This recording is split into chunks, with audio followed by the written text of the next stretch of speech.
Sauvé, comme dans l'histoire de Noé. C'est ce que j'ai décidé de vous raconter.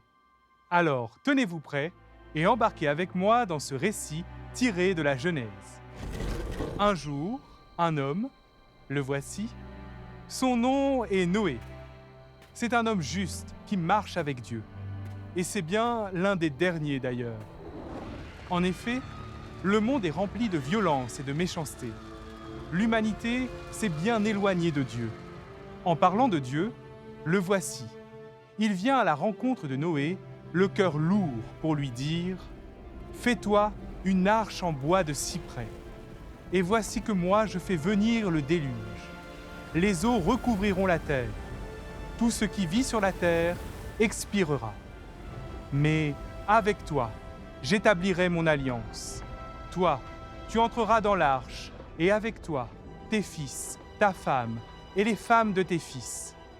De tout ce qui vit, tout ce qui est de chair, tu feras entrer dans l'arche un mâle et une femelle, pour qu'ils restent en vie avec toi. » Et aussitôt, Noé s'exécute. Quelque temps plus tard, une fois l'arche terminée, la pluie se met à tomber sur la terre. Noé, sa famille et tous les animaux entrent dans l'arche, car c'est le début du déluge. Les eaux montent, montent, montent. Elles soulèvent l'arche au-dessus des hautes montagnes et effacent de la surface du sol tous les êtres qui s'y trouvent. Le temps passe, et voici que les eaux se calment et baissent. Noé ouvre une fenêtre et lâche une colombe.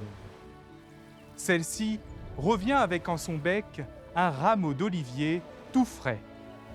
Noé comprend alors qu'il pourra bientôt sortir.